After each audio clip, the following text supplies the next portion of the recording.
a donuts cart or something. Otherwise, I would have been doing this at midnight by myself. So now the session's being recorded. Thank you, Marian. So here's what the preview feature lets you do. If you made a Google Doc, for example, as the assignment, we might want kids to have access to additional support materials or a video or slides of ours. Normally, if you give students a Google Doc and like, here's a link to a video like on YouTube, or here's a link to one of my videos, it opens a new tab and now they're off in that environment. What the preview feature lets you do is actually have that video pop up in the corner of their Google Doc.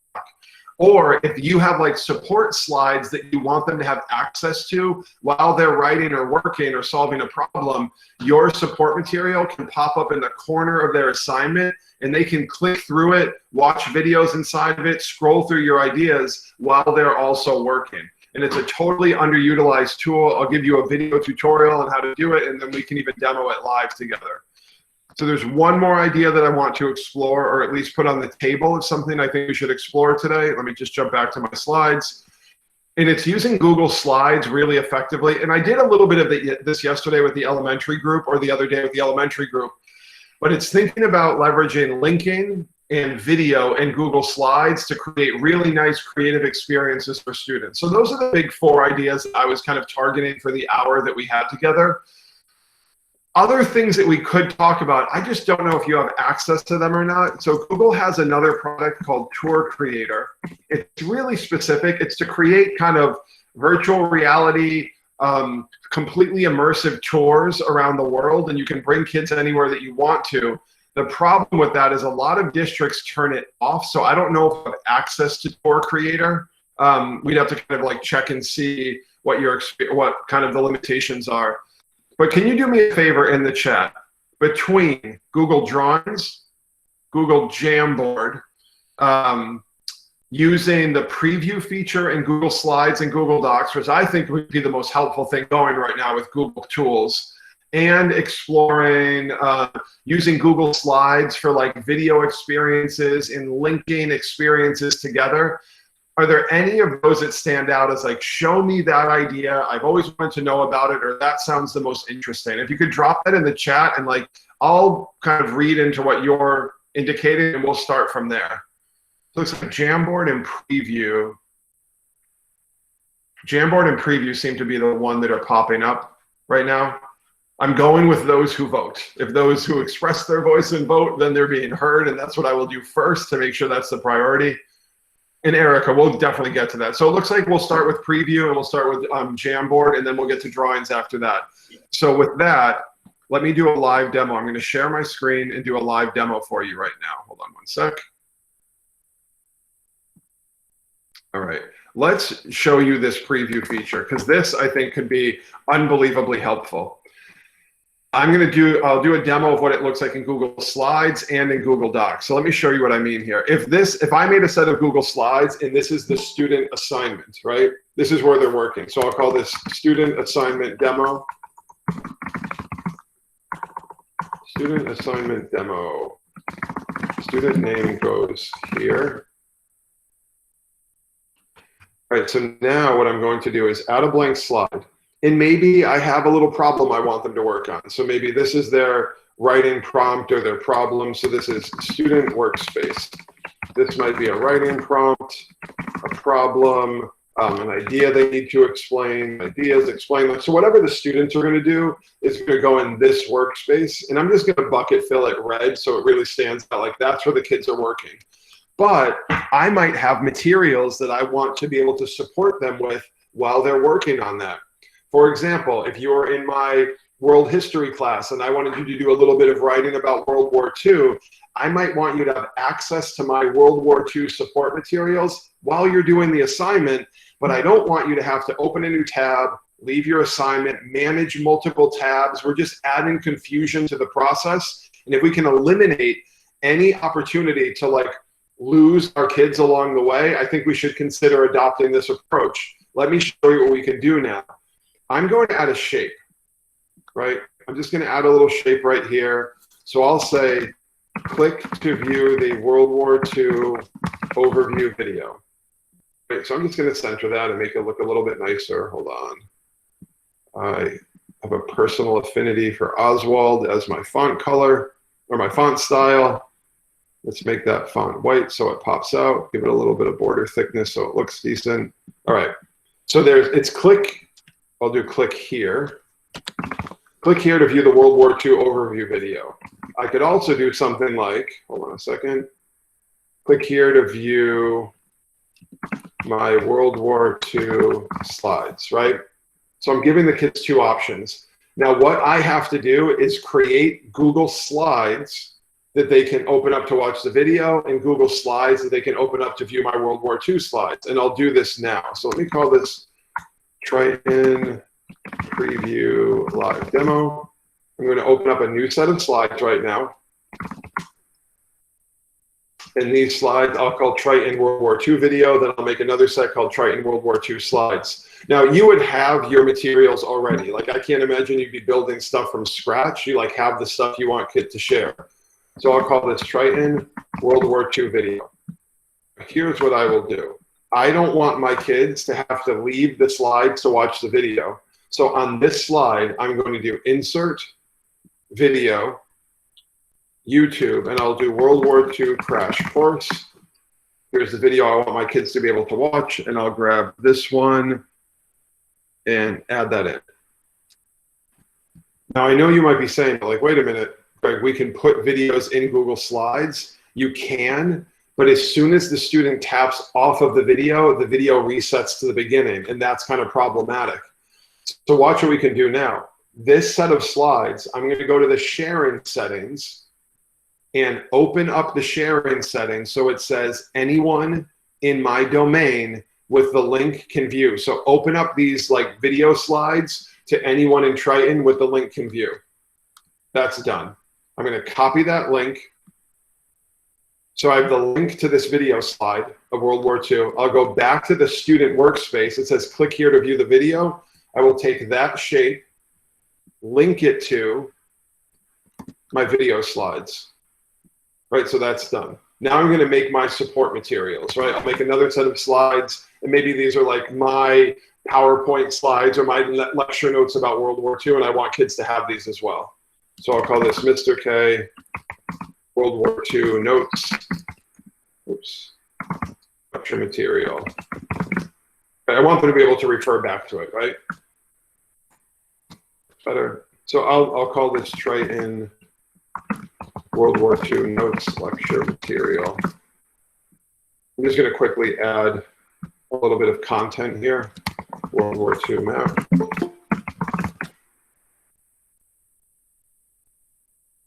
So let's add this map here. I just want this to be a demo so you can see what kids are going to be able to do with it. Let me add one more blank slide. World War II map Pacific. That one. And I'm going to do the same thing. I will open up these slides so it's anyone in my school domain can view. So I'll tap on share. Get into the sharing settings. Instead of my limited, right, I'll do anyone with the link inside of my domain. So anyone in Triton, copy that link. Hit done. Let me go back to my slides where I was working. It says click here to view my World War II slides. No problem. Tap on the hyperlink and link that to my slides. So here's what happens. The kids are here working. They go, oh, I need to watch that video. They tap. And there's my slides. Notice it says open in preview, and this is the coolest thing that Google has built recently. Open in preview, it opens the slides in a little pop-out inside of my workspace. I can play the video.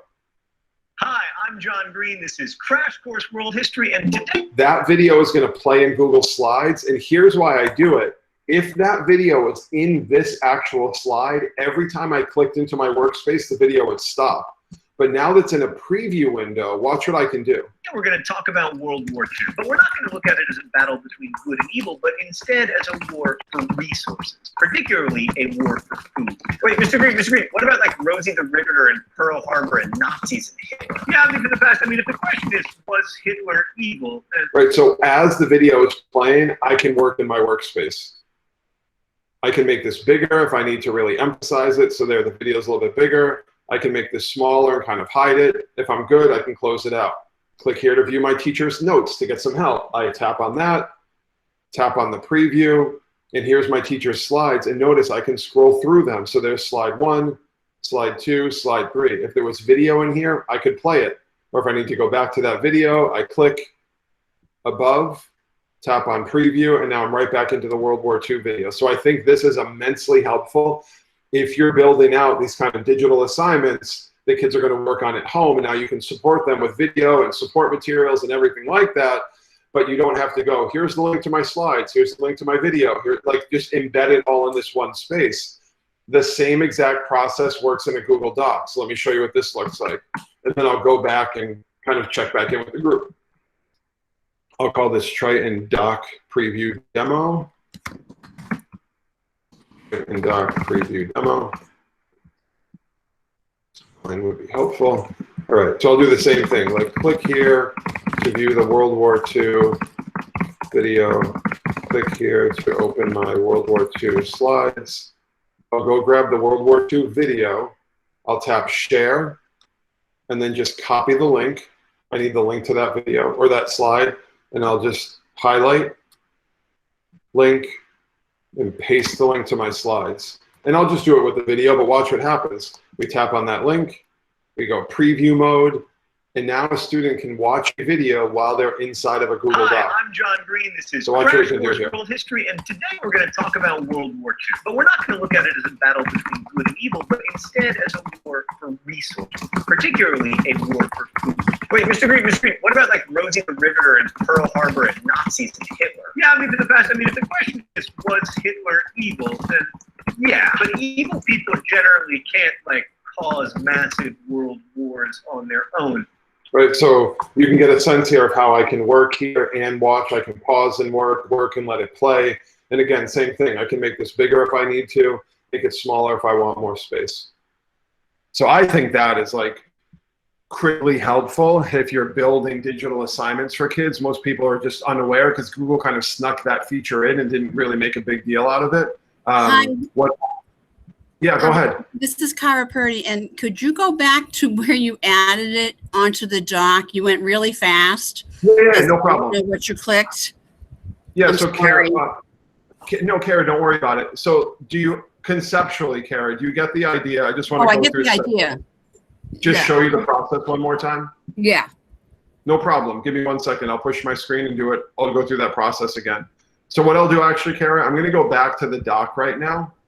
Yeah. And I'm going to get rid of this link so it doesn't even exist anymore.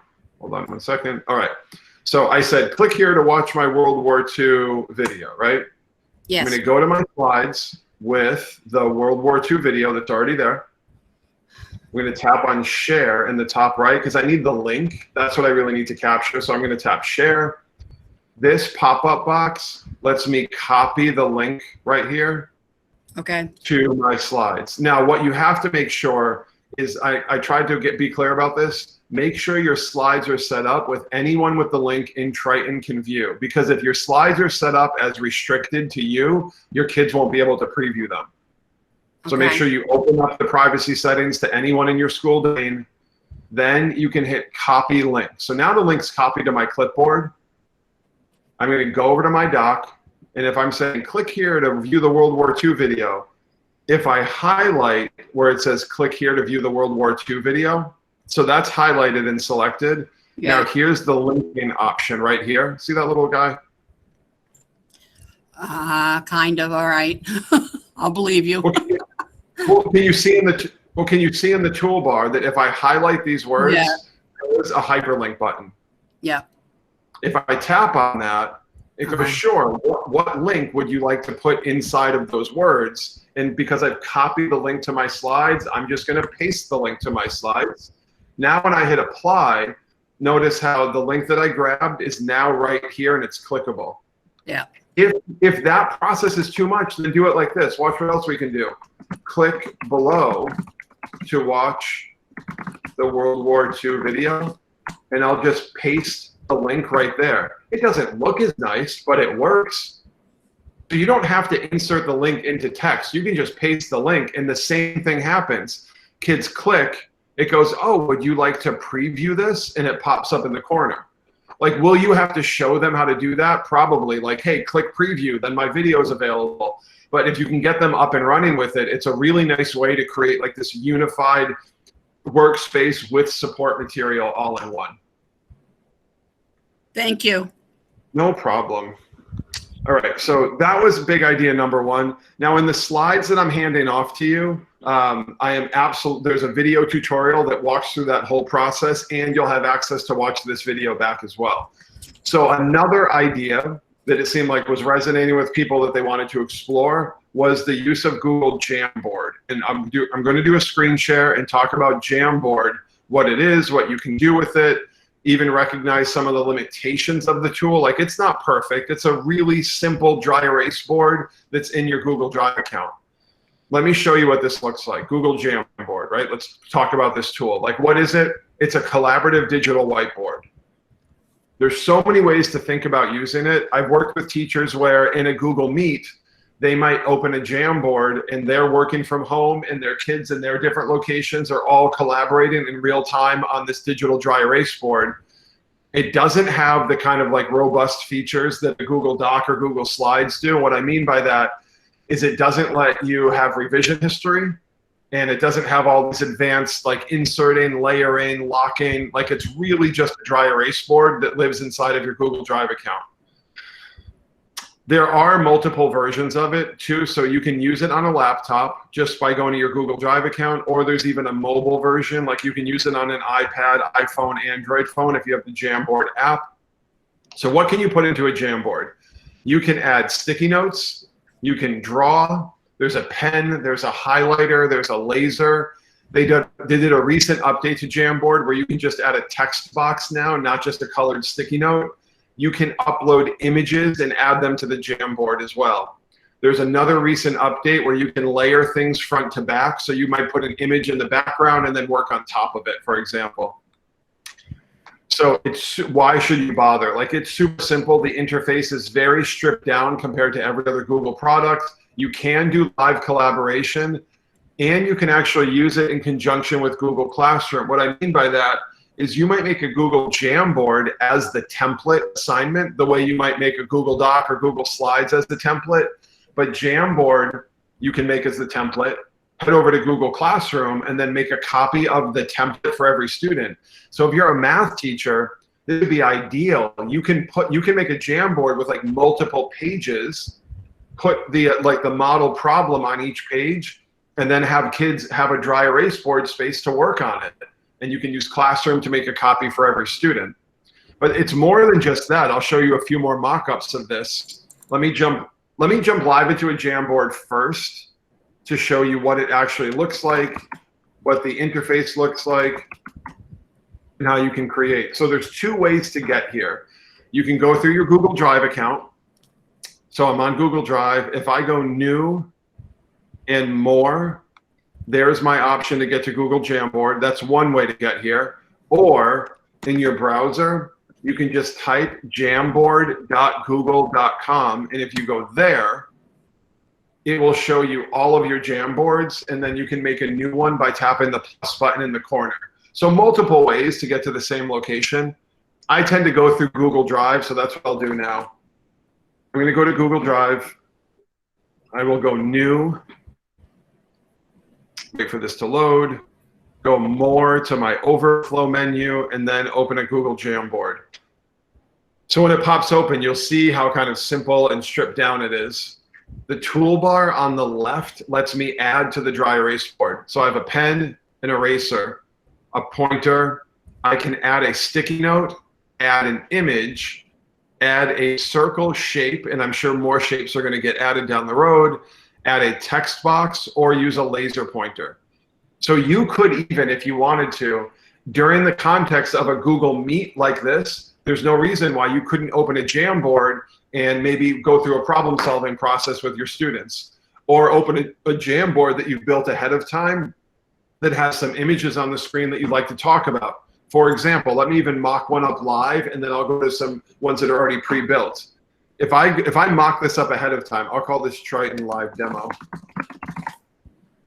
I'll go to the image icon. I need an image to talk about on the screen, and I want the water cycle. And we can use this one. I'll select that. So imagine that you are all students in my science class, and I want to go through and kind of talk about the water cycle and explain what's going on here and make sure we're comfortable with this idea. And I'm going to do a bit of instruction during like a live Google Meet. There's my water cycle. What can I do now to it? Right? I'm going to take the water cycle. I can now use my laser pointer and say, hey, what we're going to talk about now is this idea of condensation as one of the phases of the water cycle. My laser pointer works. Once I'm done explaining that idea, I might, hey, let's shift over to the next element, which is precipitation. We can talk about water runoff and collection, and then evaporation, back up where the liquid changes its form into to head up into the atmosphere again. So I can laser point on this whole thing. I can also ink on top of this. So there's inking tools. I might pick red, pick that thicker pen, and now I'm able to ink on top of the screen, right? So this is going to stay. Talk about condensation. I'll kind of direct your attention over here to evaporation, water runoff and collection, and then the last idea over here.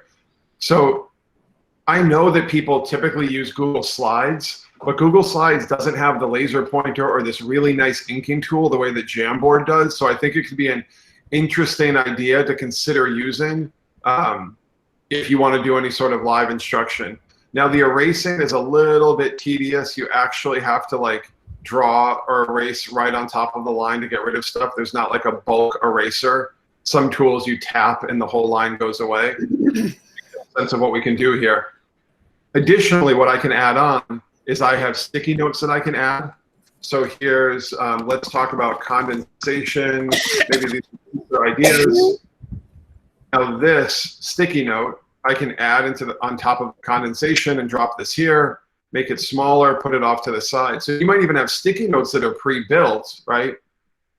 With ideas that you're going to talk about, and you can put them in the right place, make them a little bit bigger. Let me get rid of that ink. That ink is obnoxious now. Get rid of all that ink. And then I might talk about my idea that I've pre-queued up on a sticky note. And then when I'm done talking about the idea, no problem. I can shrink it down and put it off to the side. Let's talk about evaporation. We bring that here, talk about evaporation, shrink that down, put it off to the side. So that's for like live instructional purposes. Up on the top, you can see we're on board 1 of 1. I'm going to jump to a new board or a new frame. Now it's blank and I can start all over. So as a math teacher, imagine if I could use this for live instruction where I'll say, okay, everyone, we're going to work on this problem of 3x plus 9 equals 18. Right? And then we'll work through this problem together and I can ink on the screen in real time. Let me jump to some pre-created Jamboards to show you what else this can look like, because it's not just what we were talking about. Here's one that I might even use in Google Classroom. So what I've done is taken a longer form reading, letter from a Birmingham jail. I did a screenshot of this element. It was a PDF and I grabbed a screenshot of it, right? So I'll take that element, order, right? That's all the way in the back right now. My sticky notes are already in the front, right? So I've created this as a mock-up for my students to use. On frame 1, we have part 1 of the letter, then we have part 2 and part 3. So what can my students do now if I make a copy of this through Google Classroom? They can open up the Jamboard. They can use the inking highlighter, right? So now when they're reading, I might have them work through like a highlighting strategy where they're going to highlight some really critical ideas in this reading, right? So they're reading along and highlighting. I'm just using my trackpad to highlight. Or I might create, pre-create these sticky notes where they might say, okay, in this paragraph, I'm just going to add to this right now. Here are my student ideas. Let's kind of shrink this down a little bit, and I can embed this right here. And when I need to work on it later, I can make it much bigger and add my ideas, shrink it down, and kind of pop it right into that paragraph. So this workspace is like really flexible when you're building it and how kids can function in it. And when the kids are done on page 1, they can advance to frame 2, similar kind of setup, advance to frame 3, similar type of setup, right? So, and like I was saying, just the same way that you would use, for example, the same way that you would use a Google document or Google Slides or anything like that to push out a duplicate copy through Google Classroom as an assignment, you can do the exact same thing with a Jamboard. And I'll demo that right now. Let me just clean this up, get off all my errant highlighting and inking. Hold on 1 second. All right, we're almost cleaned. Right, there we go. So that's all cleaned up. Watch what we can do now. I'm going to take this Jamboard, close reading and annotation, jump over to Google Classroom. I'll go into my demo class that I have. That's like a mock-up. Here's my demo class. I'll go to my classwork tab. Let's make a new assignment. So create assignment. Unit 2.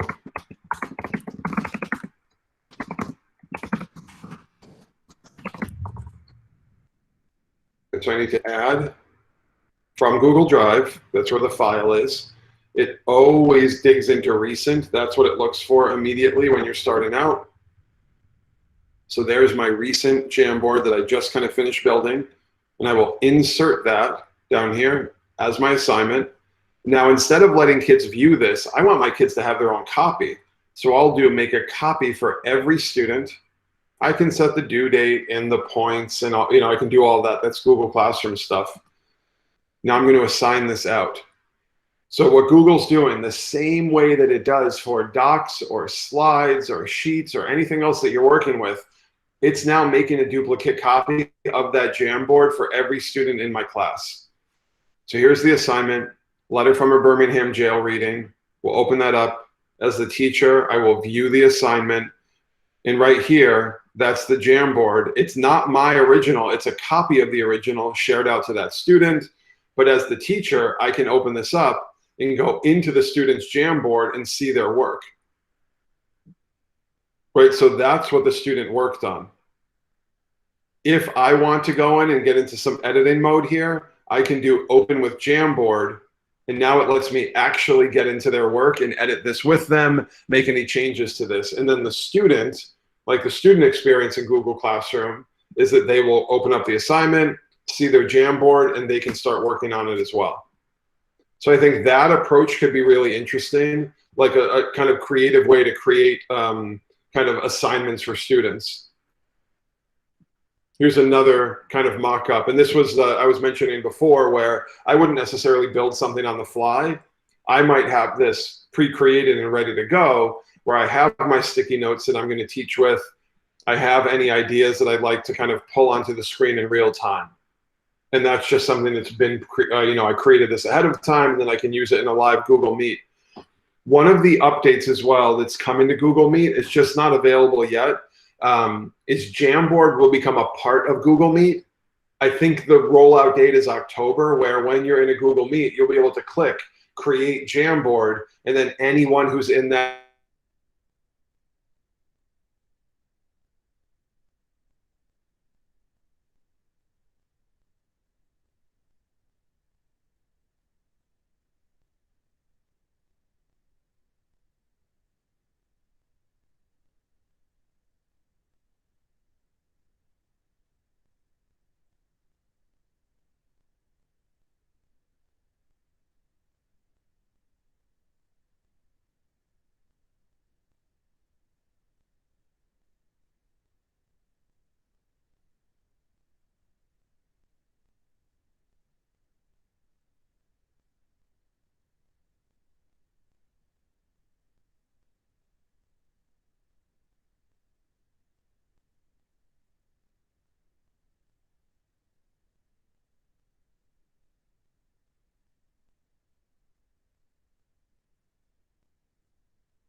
Well, that was fun.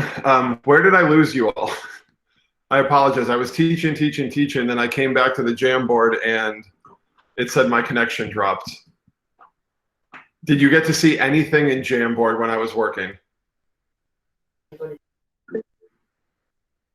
Okay, I apologize. I came back in and it said my signal was dropped, so I had to leave and come back. I apologize. So we saw Jamboard. You're comfortable with that.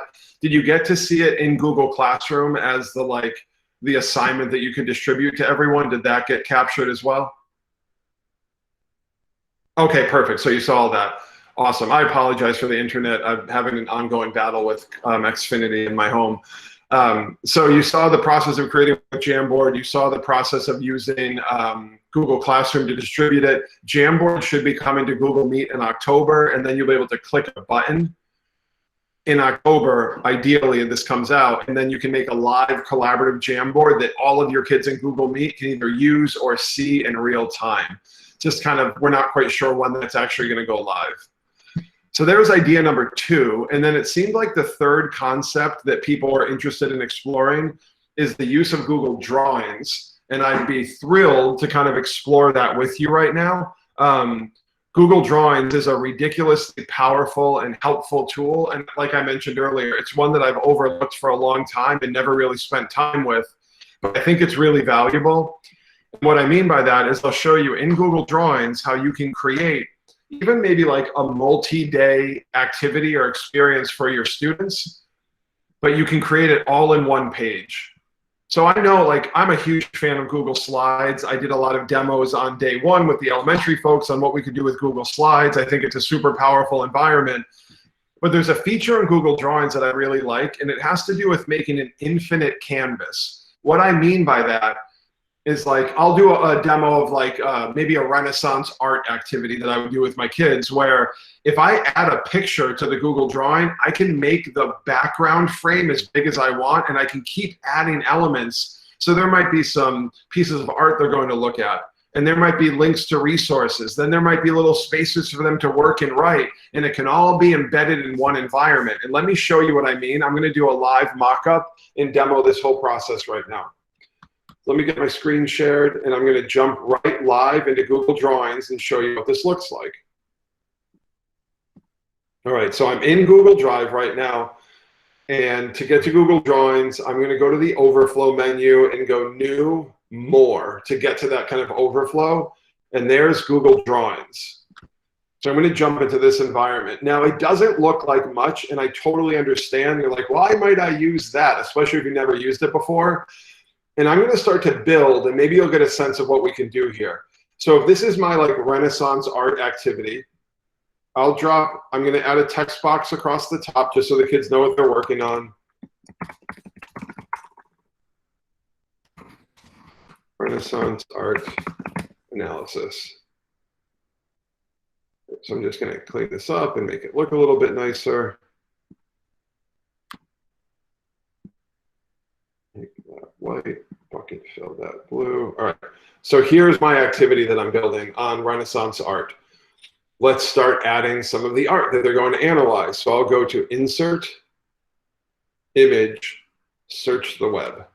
Right, I don't have the image on my desktop. I need to find it. So I want them to look at The Last Supper. That's one painting I want them to explore. So I'll wait for The Last Supper to pop up. This is the one I'm going to use right on the top here. This one right here. So I'll tap on that image and then insert that. So that's now in this experience. So that's eating up a lot of space. I don't have to worry about it at all. I want another one. So I'll go back to Insert, Image, Search the Web, and I want them to examine the Pietà as another example. Let's add this one in. And this might be starting to look like a little bit of a mess, like we're running out of space, things aren't really that well organized. Don't worry, I'll show you exactly what we can do to this. And I'll do one more. Insert image, search the web. And I want them to have a part of the Sistine Chapel. Wait, let me just jump back. Okay, so I want them to have that view of the Sistine Chapel. And I'll add this in as well. So now, this is my favorite part. In the bottom right-hand corner, you can see these little lines in the corner. That allows me to make the canvas even bigger. And if I need it bigger than that, here's my favorite trick. I will go to View, Zoom to 50%.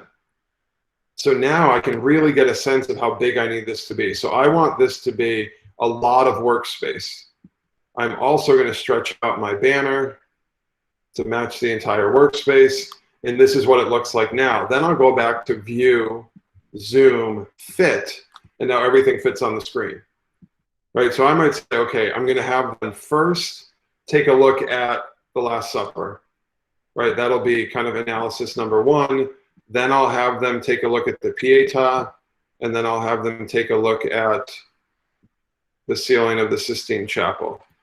Now, I need to make sure they can progress through this reasonably, and they know the kind of process here. So I always like to use kind of numbered shapes so they know exactly what's going on.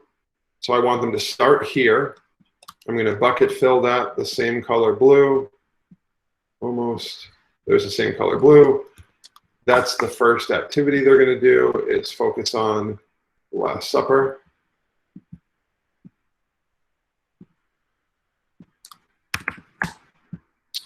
Just cleaning this up.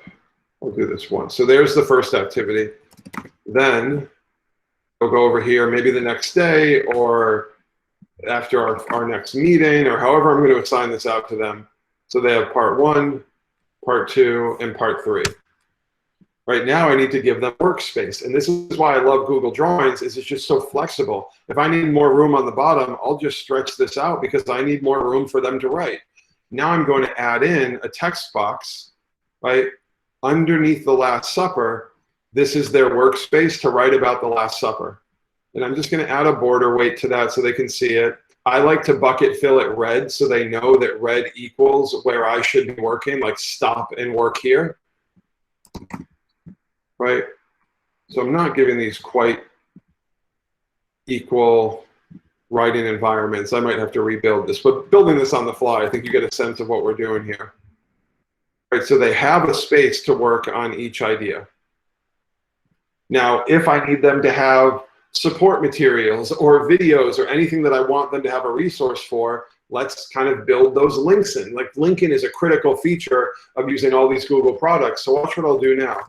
I'll go to Smart History Last Supper. So this is just a helpful website that has art critics and historians and like helpful videos. So this is all about the Last Supper, and I might want to provide this as a resource for them. I'm going to copy the link to that web page. I'll go back to my drawing, and in this workspace, right, so this is the student workspace, Last Supper analysis.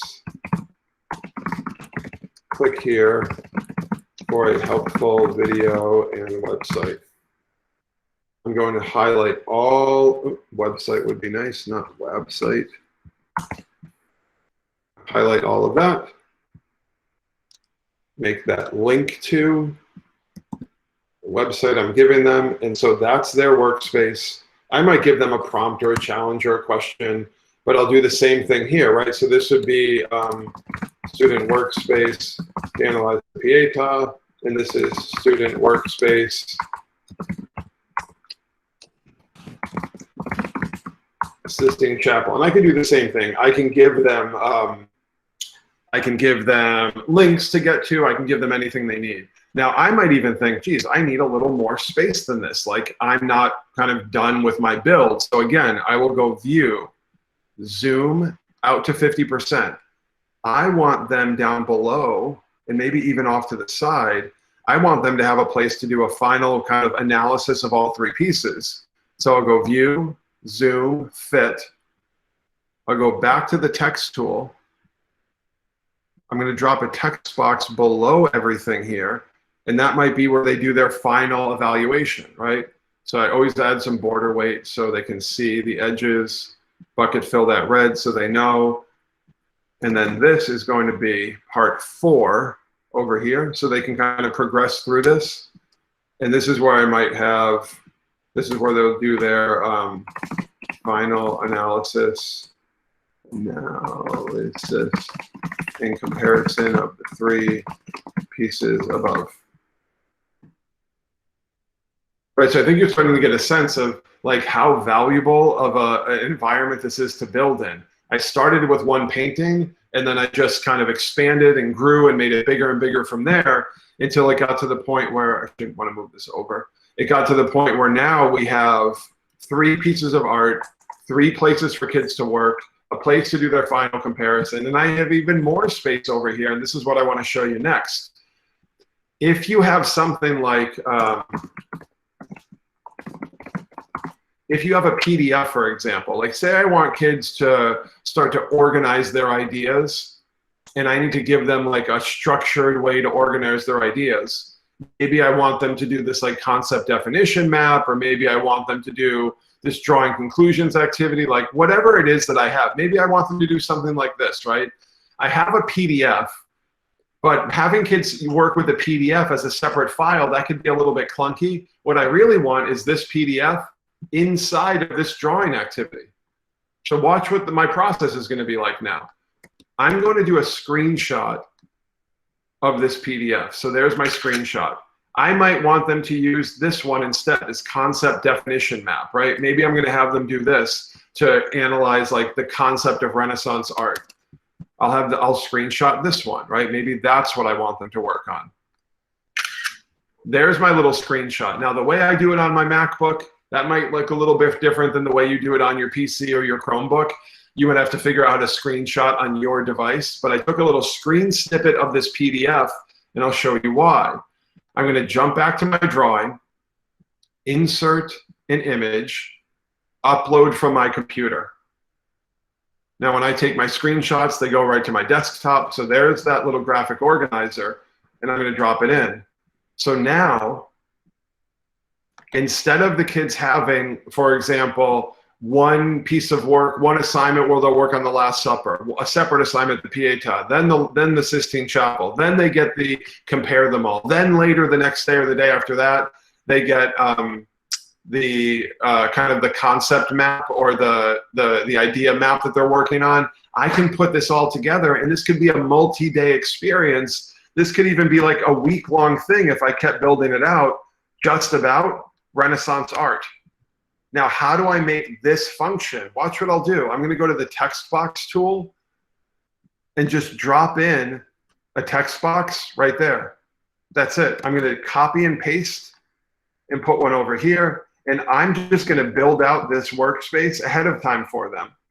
So what was a PDF that's kind of like non-functioning and really easily on a Chromebook, like there's tools that let you edit PDFs, but they're kind of clunky. And one of them, a really good one called Cami, you eventually have to pay for, and districts don't necessarily want to support that. But we can essentially take a PDF and now make it usable inside of this Google Drawing just by doing a screenshot of the PDF and then add in Workspaces. So from a blank environment, in the amount of time of, I think that was maybe 10 minutes of working, I was able to create this kind of multi-day, multi-workspace Renaissance art analysis activity that includes visuals, student workspaces, links to additional material or work, and then even a graphic organizer where kids can now work in each space. I'm a huge fan of having like the numbered flow to this, so students have some idea of like their progression through this and how it's all going to make sense. Now again, same thing that I demoed before. I'll call this Renaissance Art Google Drawing Mockup. I'll go back to Google Classroom just to kind of demo how this all comes together. Go to the Classwork tab. So create new assignment. Unit 2, Renaissance Art Analysis. So add from Google Drive. It always lands on recent. I'll give it a second here. There's Renaissance Art. And attach that to the assignment, and then make a copy for each student. Add it to my topic if I use topics, and then hit assign. So now that piece of art, or that Google drawing is being duplicated and a copy is being made for every student. So now that student, let's see if I have to let someone in. That student who opens up Google Classroom, they open up the assignment and it's making the copy. It might take a second for the copy to pop up. That student who's in my class will have their individual copy of this multi-day, multi-class period, all kind of bundled into one Renaissance assignment. Now, what the students could even do, like this is their work now, it's editable by them. You could even teach them, for example, how to view, zoom out of it, and then they can grab these little corners and maybe even make this bigger if they need more space to work, right? So if they want an additional write-in environment on the right-hand side, there's no reason why they couldn't even stretch this out. And then we go back to view, zoom, fit, and the whole thing fits. But if you need to zoom in, don't worry. We'll zoom at 100%. And now I can scroll and navigate around this space. I'm just using my trackpad to scroll around the space right here. If I need to back out and see the whole thing, view, zoom, fit, and we're right back out to the full page. And I'm gonna just pull this back to fit with the graphic organizer. So over that hour together, I know that might, I mean, that's a lot to explore in 1 hour. If we were to kind of recap everything we did, right? Let's go back to the beginning. We talked about using Google Slides and Google Docs to take advantage of the preview feature so kids can stay in their workspace and open up, oops, that's not what I wanted to do. Stay in the workspace and open up a preview of any support material. And they can play the video or click through the slides. They can stay in their Google document, right? Open up a preview. They have to tap on preview. And now they can watch a video right while they're inside of a Google Doc. The other thing you can do is, this is slide 1 of 1. If I had another video on slide 2 and another video on slide 3, they can click through the slides and watch any video they need here. So that will also work. So that was kind of the first topic that we explored. The second one we got into, if you recall, it was thinking about the use of Jamboard. Here's a Jamboard that mocks up a close reading assignment. Like I demoed earlier, you might have a Jamboard that's just an empty white space that you're going to use to teach from live in a Zoom call. That could also be a really valuable approach to using this tool.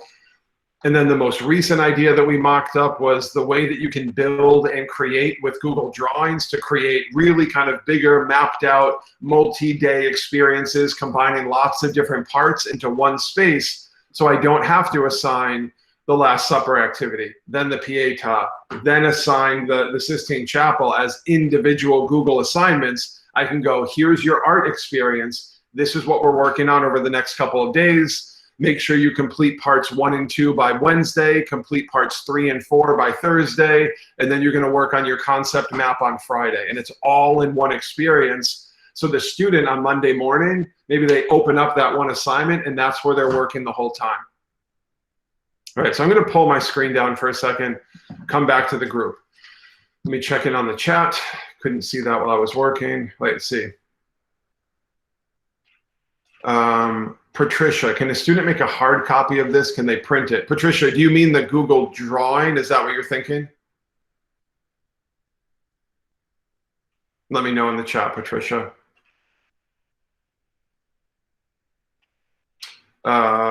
And I can show you that. If you meant the Google drawing, Patricia, yes. Kids can make you can make a hard copy and download. Let me jump over to the Google drawing again. So if a student wanted this as like a downloaded file, they can go File, Download As, and then pick the file type. So you could grab it as a PDF or a JPEG.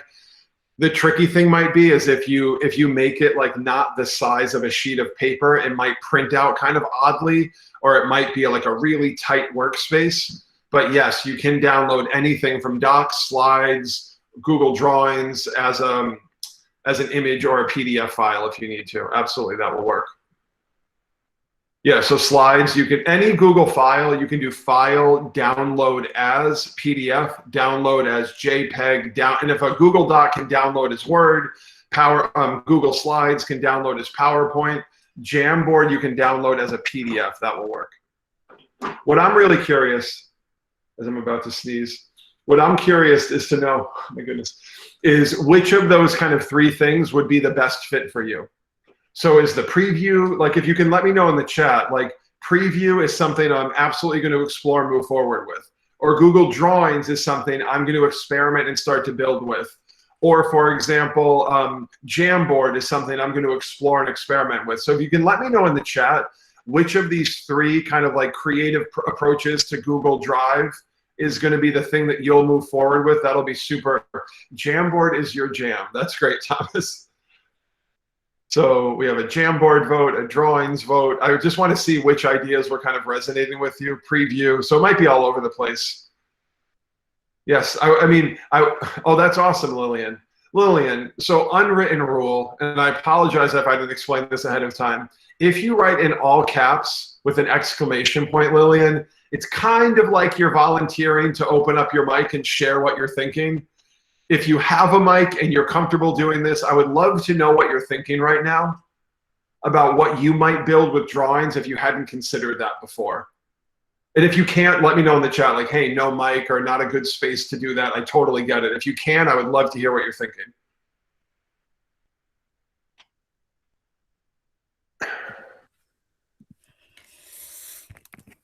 Lillian, I hear you. So I am the library media teacher for Salisbury Elementary School, and I was the art teacher before. So I created a Bitmoji, and I actually made my whole library virtual in a Bitmoji so the kids would be familiar with everything. Yep. And I figured I could copy that library Bitmoji that I made, put it in my Google Drawings, and then add links so the kids would be familiar, especially my little ones where typing is going to be an issue for them. So if they can just click on the links from there and get the library lesson or the book or the technology lesson, keyboarding, the visual, I just think, is amazing for the kids. So did I win you over when I started bringing up Renaissance art and like making legitimate like references and remembering the names? Yes, I was so happy. That's great. No problem. So yes, I'm going to open up the chat. So yes, this is being recorded. I'm archiving all of these recordings and my materials into a folder that I'm going to hand off to Anna. So you'll have access to all of my slides and every recording kind of named for the name of the session and the date that we met. Oh, Marianne, I totally agree. Like the preview concept to me could create, like you can actually make a usable digital workspace for kids if you can teach them how to take advantage of your little preview link so they don't have to go jumping around to multiple files and multiple tabs. It's all right in front of them. All right, my friends, we made it through session 2. We explored a few different creative uses of Google. We're going to take a break right now. I'm going to stop this recording so we have an archive of it.